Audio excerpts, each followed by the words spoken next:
Hello friends, तो आज के इस वीडियो में हम पढ़ने वाले हैं क्लास 8th की एनसीईआरटी का 7th चैप्टर, जिसमें हम पढ़ेंगे किशोरावस्था की ओर। इसके सारे इंपॉर्टेंट पॉइंट्स मैंने हाईलाइट कर लिए हैं, जिससे आपको आसानी होगी नोट्स बनाने में। ठीक है, चलिए सारे यहाँ से कई सारे क्वेश्चन पूछे जाते हैं, तो वीडियो को लास्ट तक देखिएगा। चलिए स्टार्ट करते हैं किशोरावस्था की ओर। देखिए, मानव में बहुत से अन्य जंतु मानव एवं बहुत से अन्य जंतु एक निश्चित आयु तक पहुंचने के बाद ही जनन कर सकते हैं। मानव किसी निश्चित आयु के बाद ही जनन क्यों करता है? देखिए, मानव शरीर में होने वाले उन परिवर्तनों के विषय में इस वीडियो में हम पढ़ने वाले हैं। देखिए, हार्मोन के विषय में हम चर्चा करेंगे। जो हार्मोन क्या होता है? एक प्रकार का केमिकल होता है जो हमारे बॉडी में रिलीज होते रहते हैं। ठीक है, हार्मोन, उन्हीं के बारे में इसमें कई सारे हार्मोन पढ़ेंगे जो आपके एग्जाम में पूछे जाते हैं। तो हार्मोन के विषय में हम चर्चा करेंगे, जो शिशु में होने वाले उन परिवर्तनों में महत्वपूर्ण भूमिका निभाते हैं, जिनके कारण बच्चा बड़ा होकर वयस्क हो जाता है। अब देखिए, किशोरावस्था एवं यौनारंभ।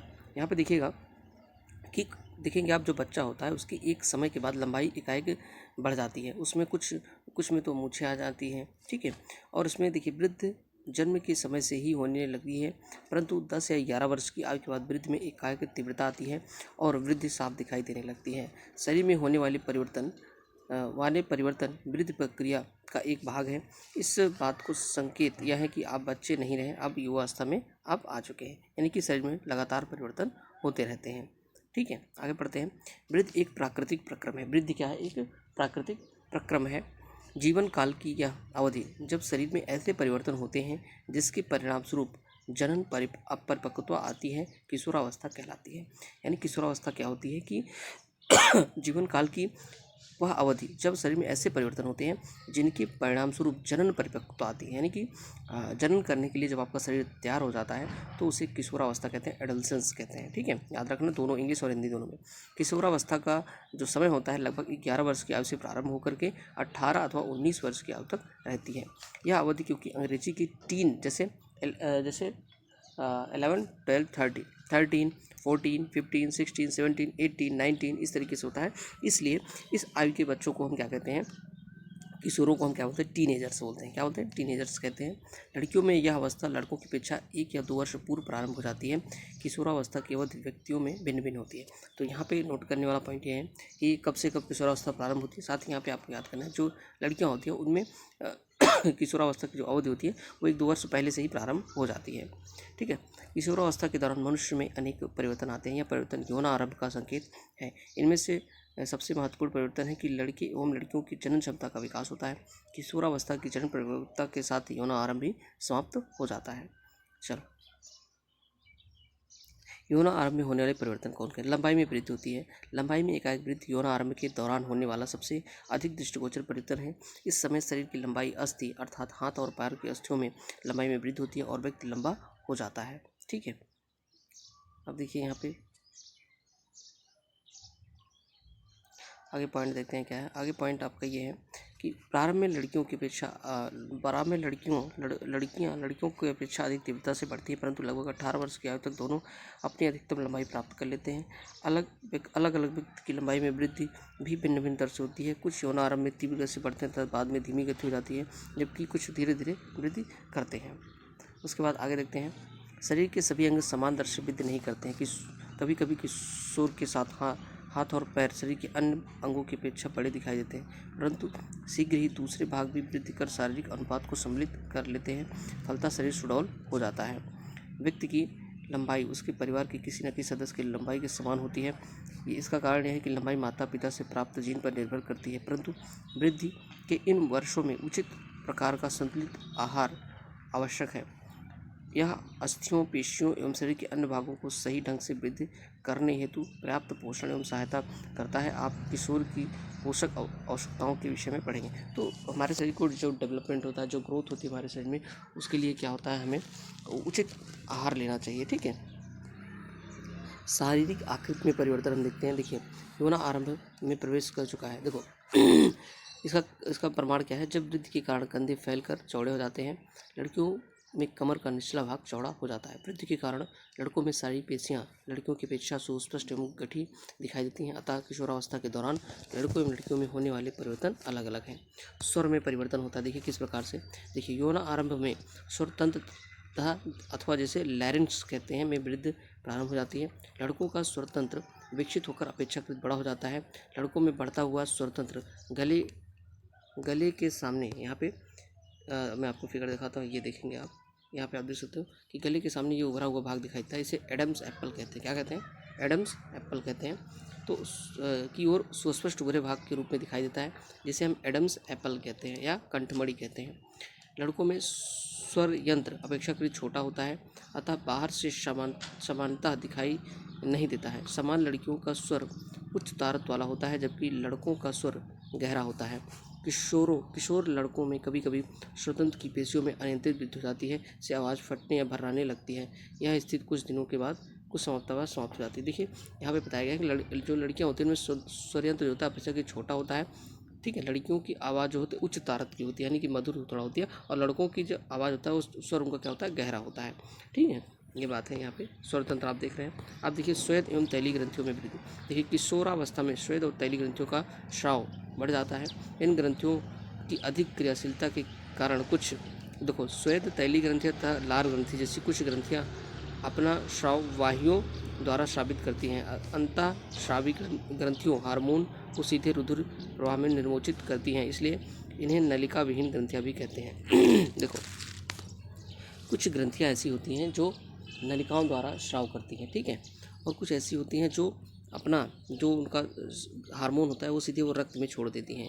ठीक है, तो देखिए श्वेत ग्रंथियाँ, तैली ग्रंथियाँ और लार ग्रंथियाँ जैसी कुछ ग्रंथियाँ अपना स्राव वाहिनियों द्वारा स्रावित करती हैं, यानी कि जो इनके द्वारा स्राव होता है वो वाहिनियों द्वारा यानी कि डक्ट के द्वारा होता है। ठीक है, नलिकाओं द्वारा होता है।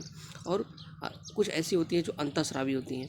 अंतःस्रावी ग्रंथियाँ हार्मोन को सीधे रुधिर में, मतलब इनमें नलिकाएँ नहीं होती, ये अपने हार्मोन को सीधे रुधिर में प्रवाहित कर देती हैं। ठीक है, इसलिए इन्हें क्या कहते हैं? नलिका विहीन ग्रंथियाँ या डक्टलेस भी कहते हैं। ठीक है, तो श्वेत तैली लार ग्रंथियाँ जो हैं ये नलिका वाली ग्रंथियाँ, यानी कि इनमें जो स्राव होता है वो नलिकाओं द्वारा होता है। और कुछ ग्रंथियाँ अभी मैं आपको आगे बताऊँगा जो अपना हार्मोन जो है वो सीधे रक्त में स्राव कर देती हैं, उन्हें नलिका विहीन या डक्टलेस ग्लैंड्स कहते हैं। ठीक है, देखिए और क्या परिवर्तन होते हैं? व्यक्तियों के चेहरे पर फुंसी और मुहासे आदि आने लगते हैं। अब जननांगों का क्या होता है? विकास होने लगता है। देखिए यहाँ पे आप देख सकते हैं यौन आरंभ के समय नर जननांग जैसे कि वृषण, शिशन पूर्णतः विकसित हो जाते हैं। वृषण से शुक्राणु का उत्पादन भी प्रारंभ होता है। लड़कियों में अंडाशय साइज में वृद्धि हो जाती है और अंड परिपक्व होने लगते हैं। अंडाणु में निर्मोचन प्रारंभ हो जाता है। मानसिक, बौद्धिक और संवेदनात्मक परिपक्वता क्या है? देखिए किशोरावस्था व्यक्ति के सोचने के ढंग में परिवर्तन की अवधि भी है। पहले की अपेक्षा किशोर अधिक स्वतंत्र एवं अपने प्रति अधिक सचेत होता है। उनमें बौद्धिक विकास भी होता है तथा वे सोचने विचारने में काफ़ी समय लेते हैं। वास्तव में किसी व्यक्ति के जीवन में यह समय है जब उसके मस्तिष्क की सीखने की क्षमता सर्वाधिक होती है।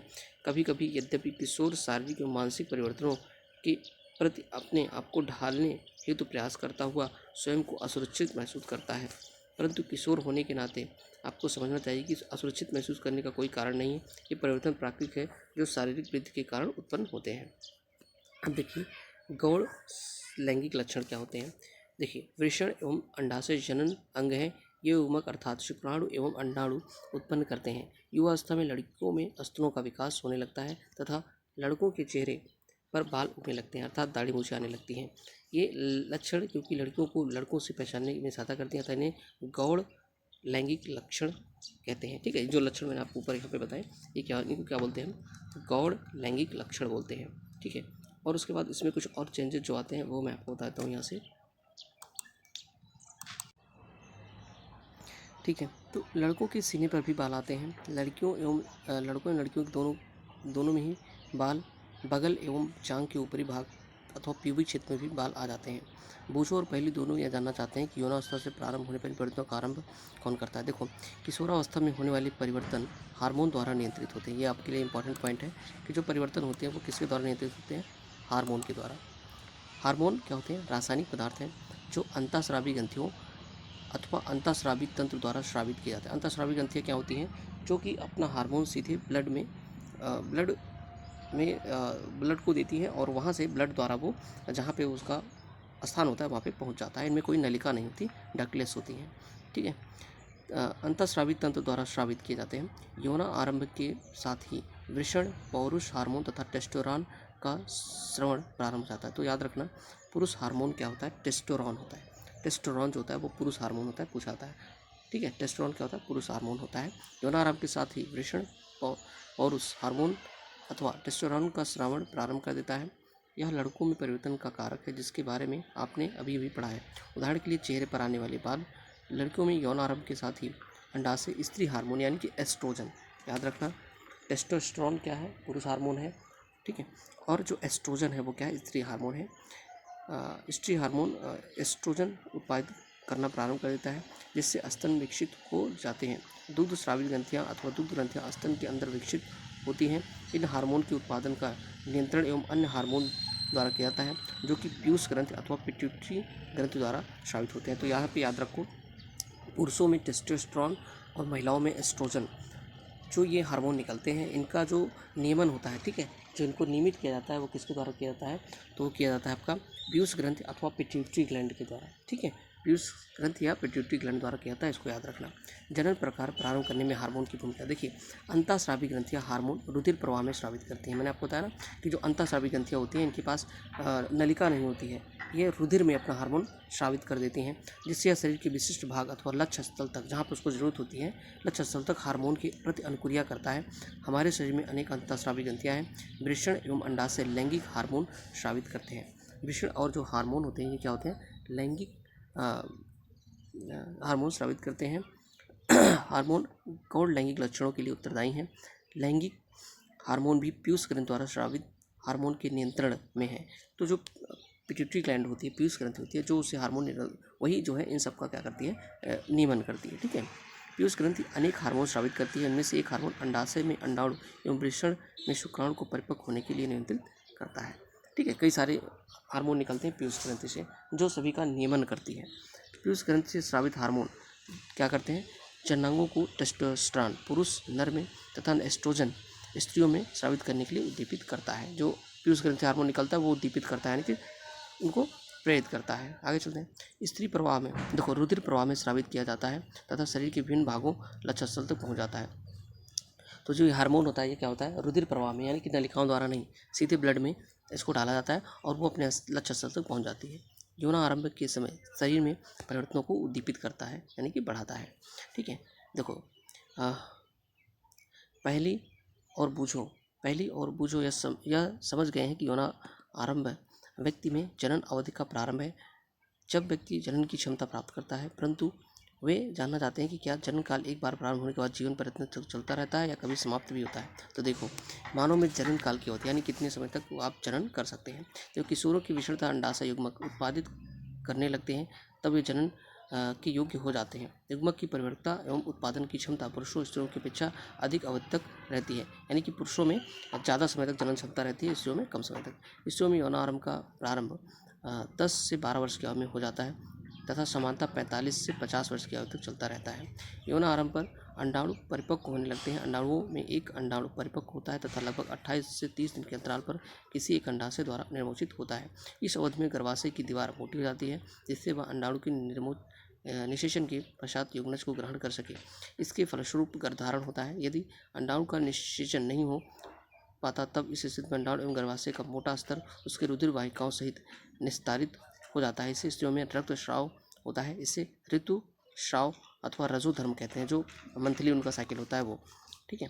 ऋतुस्राव लगभग 28 से 30 दिन में एक बार होता है। पहला ऋतुस्राव आरंभ में होता है, जिसे रजोदर्शन कहते हैं। लगभग 45 से 50 वर्ष की आयु में रक्तस्राव होना रुक जाता है। ऋतुस्राव के रुक जाने को रजोनिवृत्त कहते हैं। प्रारंभ में ऋतुस्राव चक्र अनियमित हो सकता है तथा उसके नियमित होने में कुछ समय लग सकता है। प्रारंभ में अनियमित रहता है। ऋतुस्राव चक्र का नियंत्रण हार्मोन द्वारा होता है। इस चक्र में अंडाणु का परिपक्व होना, इसका निर्मोचन, गर्भाशय की दीवार का मोटी होना और निषेचन न होने की स्थिति में इसका टूटना शामिल है। यदि अंडाणु का निषेचन हो जाता है तो विभाजन करता है तथा गर्भाशय के विकास के लिए स्थापित हो जाता है। देखो, संतति का लिंग निर्धारण किस प्रकार होता है। अब देखिए, लिंग निर्धारण क्या होता है। देखो, लड़का है अथवा लड़की, इसका निर्धारण कैसे होता है। यह संदेश निषेचित अंडाणुओं में धागे से संरचना अर्थात गुणसूत्रों में निहित होती है। गुणसूत्र प्रत्येक कोशिका के केंद्रक में उपस्थित होते हैं। सभी यहाँ पे याद रखना गुणसूत्र कहाँ पर होते हैं, कोशिका के केंद्रक में होते हैं। सभी मनुष्यों की कोशिकाओं के केंद्रक में 23 जोड़े गुणसूत्र पाए जाते हैं। यहाँ पे एक पॉइंट और मिल गया आपको कि मनुष्य का जो गुणसूत्र होता है उसमें मनुष्य के जो केंद्रक होता है उसमें 23 जोड़े गुणसूत्र पाए जाते हैं। इनमें से 2 गुणसूत्र लिंग, ठीक है, यानी कि एक जोड़ी का मतलब 2 गुणसूत्र होते हैं लिंग सूत्र होते हैं, जिन्हें एक्स एवं वाई कहते हैं। स्त्रियों में 2 गुणसूत्र एक्स होते हैं। यहाँ पे नोट कर लेना, यहाँ पे बहुत इंपॉर्टेंट है कि जो एक जोड़ी यानी कि जो 2 गुणसूत्र होते हैं वो लिंग को निर्धारित करते हैं, ठीक है, इनका हम नाम यक्स और वाई देते हैं। स्त्रियों में 2 यक्स गुणसूत्र होते हैं, यानी कि स्त्रियों में जो गुणसूत्र होते हैं वो दोनों कैसे होते हैं, एक्स होते हैं, जबकि पुरुष में एक्स और वाई दोनों गुणसूत्र होते हैं। युग्मक अंडाणु तथा संक्राणु में गुणसूत्रों का एक जोड़ा होता है, ठीक है। अनिषेचित अंडाणु में सदा एक एक्स गुणसूत्र होता है, परंतु शुक्राणु 2 प्रकार के होते हैं, उनमें एक वाई होता है और एक में क्या होता है, एक्स होता है। यहाँ पे ध्यान से देखना, 1 मिनट में आपको बताता हूँ। देखो यहाँ पे पहले आप समझ लीजिए कि ठीक है, देखो यक्स गुणसूत्र वाला शुक्राणु, यदि एक्स गुणसूत्र वाला शुक्राणु अंडाणु को निषेचित करता है तो युग्मनज में 2 एक्स गुणसूत्र होंगे तथा मादा शिशु में विकसित हो जाता है। यदि अंडाणु को निषेचित करने वाले शुक्राणु में वाई गुणसूत्र है तो युग्मनज नर युग्मक में रूप में विकसित होता है। देखो ये ना, देखो जो अंडाणु होते हैं, जो स्त्रियों में होता है युग्मक, वो क्या होता है, उनमें एक्स ही होते हैं, एक्स गुणसूत्र ही होते हैं, वाई नहीं होता। लेकिन जो पुरुष वाला होता है शुक्राणु जो होता है उसमें एक्स और वाई दोनों होते हैं। तो अगर वाई वाला करता है अंडाणु से निषेचन तो एक्स तो पहले से ये है, ये वाई हुआ, तो ये एक्स और वाई, जब एक्स वाई मिलते हैं तो क्या बनता है, लड़का बनता है। और जब एक्स और यक्स शुक्राणु और यक्स अंडाणु मिलते हैं, एक्स बनता है, तो क्या बनती है, लड़की बनती है, ठीक है। तो इसको ध्यान रखना। अब देखिए, जन्म से पूर्व शिशु के लिंग का निर्धारण उसके पिता के लिंग गुणसूत्रों द्वारा किया जाता है। यह धारणा है कि बच्चे के लिंग के लिए उसकी माँ उत्तरदायी है, यह पूरा निराधार है। मतलब कि जो लिंग का निर्धारण होता है वो पुरुष से होता है कि उसमें यक्स गुणसूत्र यक्स वाला शुक्राणु जो है वो निषेचित हो रहा है या वाई वाला। लिंग हार्मोन के अतिरिक्त अन्य हार्मोन, कई सारे हार्मोन और भी होते हैं, उनके बारे में हम यहाँ पे पढ़ेंगे। हार्मोन क्या करते हैं, ऐसे केमिकल्स रिलीज करते हैं जिससे हमारे शरीर में जैसे कोई ग्रोथ होती है, कोई तमाम तरीके की चीज़ें होती है। देखिए यहाँ पे लिखा है कि पीयूष ग्रंथि एक अंतःस्रावी ग्रंथि है। पीयूष ग्रंथि क्या है, एक अंतःस्रावी ग्रंथि है, यानी कि पीयूष ग्रंथि अपने हार्मोन को सीधे रुधिर में यानी कि ब्लड में रिलीज कर देती है, ठीक है। देखो पीयूष ग्रंथि वृषण एवं अंडाशय के अतिरिक्त हमारे शरीर में थायराइड, अग्नाशय एवं एड्रिनल यानी कि एड्रिनल को अधिक जैसी कुछ अन्य अंतःस्रावी ग्रंथियाँ भी हैं। कौन कौन सी है, नोट कर लेना यहाँ पे इनके नाम। अंतःस्रावी ग्रंथि पीयूष ग्रंथि है, वृषण है, अंडाशय के अतिरिक्त शरीर में थायराइड है, अग्नाशय है, एड्रिनल है, अधविक है, ठीक है। ये सभी क्या है, अन्य ये सब क्या है, अंतःस्रावी ग्रंथियाँ हैं, ठीक है। आगे चलते हैं। यहाँ पे देखिए सभी ग्रंथियों को दिखाया गया। देखो पीयूष ग्रंथि कहाँ पे होती है, इसका याद रख लेना कहाँ पर होती है। पीयूष ग्रंथि देखिए आपके ब्रेन में यहाँ पे है, थायराइड यहाँ पे आपके गले के पास है, एड्रिनल ये है आपकी एड्रिनल अधविक ग्रंथि यहाँ पे है, और उसके बाद अग्नाशय आप देख ही रहे हैं, अग्नाशय से अग्नाशयी रस निकलता है, यहाँ पे ये है अग्नाशय, ठीक है। स्त्रियों में अंडाशय की स्थिति ये है, यहाँ पे एक अंडाशय होता है, एक इधर होता है, और पुरुषों में वृषण होता है, एक यहाँ पे और एक इस साइड होता है, दोनों साइड होते हैं, ठीक है। अब देखिए यहाँ पे देखिए उनकी बुआ ने उन्हें बताया कि काका जो है गायटर नामक व्याधि से ग्रसित है। गायटर एक प्रकार की बीमारी होती है, किसके कारण होती है गायटर, वो होती है आपकी थायराइड ग्रंथि का रोग है, ठीक है। थायराइड क्या करता है, थायरॉक्सिन हार्मोन को उत्पादन करता है। थायराइड क्या करता है, थायरॉक्सिन हार्मोन का उत्पादन करता है। इसकी कमी से कौन सा रोग हो जाता है, गायटर नामक रोग हो जाता है, ठीक है। आगे चलते हैं, यहाँ पे देखते हैं। उसके बाद देखिए यहाँ पे लिखा है, इनकी बुआ ने यह बताया कि उसकी फूफा जी मधुमेह से पीड़ित है। मधुमेह मतलब डायबिटीज़ जो रोग होता है, ये जो अग्नाशय हमारी ग्लैंड होती है वहाँ से निकलता है एक हार्मोन जिसका नाम है इंसुलिन। इसकी पर्याप्त मात्रा अगर नहीं उत्पादित कर पाता है अग्नाशय इंसुलिन के हार्मोन की, तो हमारा क्या होता है, डायबिटीज़ में हो जाता है। तो याद रखना, गायटर जो थायरॉक्सिन हार्मोन है, कौन निकालता है, थायराइड निकालता है, वो गले में होती है, तो उससे गायटर हो जाता है अगर थायरॉक्सिन नहीं निकाल पाती तो। अग्नाशय अगर इंसुलिन नहीं बना पाता, अग्नाशय हमारा ग्लैंड है, अगर इंसुलिन नहीं बना पाता, इंसुलिन हार्मोन नहीं बना पाता, तो डायबिटीज़ हो जाती है, ठीक है। ध्यान रखना। मुझे पहले इसकी दवाखानों में टंगे चार्ट में देखे गए एड्रिनल ग्रंथि के विषय में पूछा, तो देखिए यहाँ पे क्या होता है, देखो जो रुधिर में नमक की मात्रा को संतुलित करती है, उन्होंने बताया कि एड्रिनल ग्रंथि ऐसे हार्मोन स्राव करती है जो कि क्या करते हैं, जो रुधिर में नमक की मात्रा को संतुलित करते हैं। एड्रिनल नामक हार्मोन एड्रिनल एड्रेनालिन नामक हार्मोन का स्राव भी करते हैं। एड्रेनल क्रोध, चिंता एवं उत्तेजना की अवस्था में तनाव के संयोजन का कार्य करता है, यानी कि जो हमारा क्रोध होता है, चिंता होता है, उत्तेजना होती है, उन सबको कंट्रोल करता है और साथ ही रुधिर में नमक की मात्रा को संतुलित कौन करता है? एड्रिनल द्वारा जो एड्रिनल हार्मोन निकलता है वो। ठीक है, आगे चलते हैं। थायराइड एवं एड्रिनल ग्रंथि पीयूष ग्रंथि द्वारा स्रावित हार्मोन के माध्यम से प्राप्त आदेश के अनुसार ही अपने हार्मोन का श्रवण करते हैं। पीयूष ग्रंथि वृद्धि हार्मोन भी स्रावित करती है जो व्यक्ति के सामान्य वृद्धि के लिए आवश्यक होती है। तो यहाँ पे मैंने आपको पहले बताया था जो पीयूष ग्रंथि होती है, ठीक है, मास्टर ग्लैंड होती है ये, ठीक है, पिट्यूटरी ग्लैंड, ये सभी जो ग्रंथियाँ होती है उनके द्वारा जो हार्मोन निकलते हैं उसको भी नियमित करती है, क्योंकि पीयूष ग्रंथि कुछ हार्मोन निकालती है जो सबका नियमन करती है। तो यहाँ पे आपने देख लिया कि थायराइड, एड्रिनल जो है सभी पीयूष ग्रंथि द्वारा नियमित होते हैं। चलो इन्हें, और एक चीज़ जो हमारी वृद्धि होती है, शरीर की वृद्धि होती है, वो पीयूष ग्रंथि द्वारा निकाले गए वृद्धि हार्मोन द्वारा ही निर्मित होती है। कीट एवं मेढक में जीवन चक्र पूर्ण होने के लिए हार्मोन का योगदान। देखिए, टैडपोल को वयस्क मेढक बनने के लिए अनेक चरण से गुजरना पड़ता है। पिछले चैप्टर में हमने पढ़ाया हुआ था कि किस तरीके से उसका कायांतरण होता है। ठीक है, तो देखिएगा, लार्वा से वयस्क बनने की इस परिवर्तन को कायांतरण कहते हैं। कीटों में कायांतरण का नियंत्रण कीट हार्मोन द्वारा होता है। मेढक में थायराइड द्वारा स्रावित हार्मोन थायरॉक्सिन इसका नियमन करता है। थायरॉक्सिन के उत्पादन के लिए जल में आयोडीन, तो मेढक में भी थायराइड ग्रंथि होती है जो थायरॉक्सिन का उत्पादन करती है, और इसका उत्पादन होने के लिए क्या आवश्यक है कि जल में आयोडीन की मात्रा होनी चाहिए। जल जिसमें टैडपोल वृद्धि करते हैं पर्याप्त मात्रा में आयोडीन नहीं है तो टैडपोल वयस्क मेढक में परिवर्तित नहीं हो सकते। यानी कि जिस जल में मेढक पैदा हो रहा है, जिस टैडपोल है, उस भोजन में, उस जल में आयोडीन होना चाहिए। आयोडीन रहेगा तभी थायराइड जो है वो थायरॉक्सिन बना पाएगा, जिससे उनका सही से विकास हो पाएगा। देखिए, आहार में पर्याप्त मात्रा में आयोडीन ना हो तो उसमें थायरॉक्सिन की कमी हो जाती है और यहाँ से आपका क्या होता है? गैटर रोग हो जाता है। जो मोस्ट इंपॉर्टेंट पॉइंट है, सबको नोट कर लेना कि आयोडीन की कमी से थायरॉक्सिन से क्या होता है? गैटर हो जाता है। ठीक है, चलो अब देखिए जननात्मक स्वास्थ्य क्या होता है। व्यक्ति का कायिक एवं मानसिक विसंगति मुक्ति होना उस व्यक्ति का स्वास्थ्य कहलाता है। किसी भी आयु के व्यक्ति के शरीर को स्वस्थ रखने के लिए उसे संतुलित आहार की आवश्यकता होती है। व्यक्ति को व्यक्तिगत स्वच्छता एवं सफाई का नियमित रूप से पालन एवं पर्याप्त शारीरिक व्यायाम भी करना चाहिए। किशोरावस्था में जब शरीर वृद्धि करता है तो उपयुक्त बातें भी से अधिक आवश्यक हो जाती हैं। किशोर की पोषण आवश्यकताएं क्या है? किशोरावस्था तीव्र वृद्धि एवं विकास की अवस्था है, अतः किसी भी किशोर को आहार भोजन अत्यंत सावधानीपूर्वक करना चाहिए। आप पढ़ ही चुके हैं कि संतुलित आहार क्या है। स्मरण कीजिए कि संतुलित आहार का अर्थ है भोजन में, संतुलित आहार का मतलब क्या होता है? भोजन में आपके पास विटामिन, कार्बोहाइड्रेट, वसा, खनिज, जल, ठीक है, सारी चीज़ें, रुक्षांश भी होने चाहिए पर्याप्त मात्रा में। ठीक है, अब रोटी, दाल एवं सब्जी होती है। हमारा भारतीय भोजन जिसमें रोटी, दाल एवं सब्जी होती है एक संतुलित आहार है। दूध अपने आप में संतुलित भोजन है।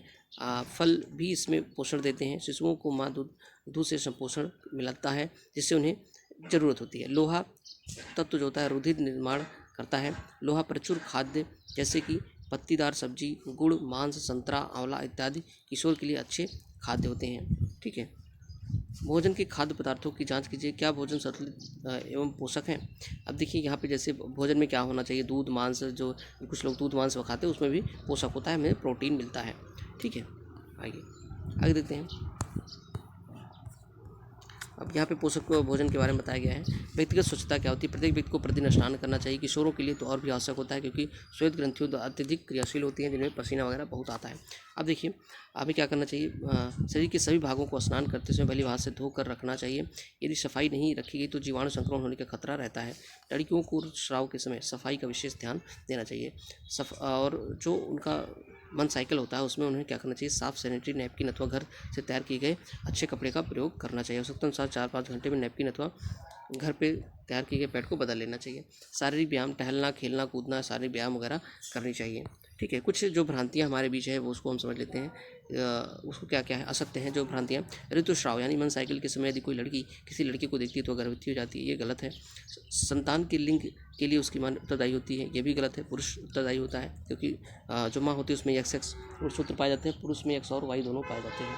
ठीक है, ऋतुस्राव की अवस्था में लड़की का कोई रसोई काम करना निषिद्ध है, ये भी आपका गलत है। ठीक है, अब देखिएगा यहाँ पे कुछ दिए हैं। ड्रग्स का निषेध, हमें ड्रग्स नहीं लेना चाहिए यानी कि नशीली दवाएं नहीं ले जानी है। शारीरिक एवं मानसिक रूप से अधिक सक्रियता का समय है, जो कि वृद्धकाल का एक सामान्य भाग है। अतः भ्रमित असुरक्षित न महसूस करें। यदि कोई व्यक्ति अपने आप को बताता है कि आप ड्रग्स यानी नशीली दवाओं को सेवन करिए तो आपको अच्छा लगेगा, तो आपको उसको नहीं करना चाहिए। एड्स के विषय में जानते हैं। एड्स क्या होता है? एक HIV नामक खतरनाक विषाणु वायरस से होता है। नोट कर लेना, ये सारे इंपॉर्टेंट पॉइंट्स हैं। एड्स किससे होता है? HIV से होता है। ठीक है, वायरस से होता है, इसको भी नोट कर लेना। वायरस कैसे होता है?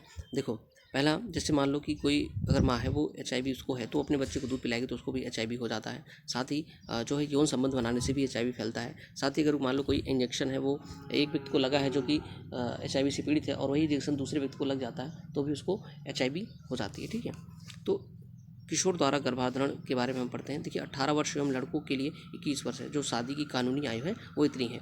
इसका कारण क्या है? क्योंकि इस समय जो हमारा शरीर होता है, इससे पहले हमारा शरीर जो है तो तैयार नहीं होता जनन के लिए। ठीक है, इसके बाद हमारा शरीर जो है तैयार हो जाता है इस एज के बाद। तो इसलिए याद रखना, 18 वर्ष लड़कियों के लिए 18 वर्ष एवं लड़कों के लिए 21 वर्ष इसकी आयु रखी गई है। ठीक, अब क्वेश्चन भी कुछ देख लेते हैं। यहाँ पे कुछ क्वेश्चन दिए हैं। जैसे यहाँ पे पहला क्वेश्चन है, किशोर को सचेत रहना चाहिए कि क्या खा रहे हैं, क्योंकि शरीर में तीव्र गति से होने वाली वृद्धि के लिए उचित आहार की आवश्यकता होती है। यानी कि हमें उचित आहार लेना चाहिए जिससे हमारे शरीर का विकास हो सके। स्त्रियों में जनन आयु का प्रारंभ उस समय होता है जब उनके ऋतुस्राव यानी मंथ साइकिल का प्रारंभ होता है। निम्नलिखित में से कौन सा आहार किशोर के लिए सर्वोचित है? तो रोटी, दाल और सब्जी जो है किशोर के लिए सर्वोचित होता है। अब इसमें आप जैसे इसमें देखिए, शाकाहारी है, टिक्की है, चिप्स, लेमन, इन सब में उतना जो है पौष्टिक नहीं होते हैं। ठीक है, तो ये था अच्छा क्वेश्चन। वीडियो अच्छी लगी तो लाइक करना, चैनल को सब्सक्राइब करना। थैंक्स।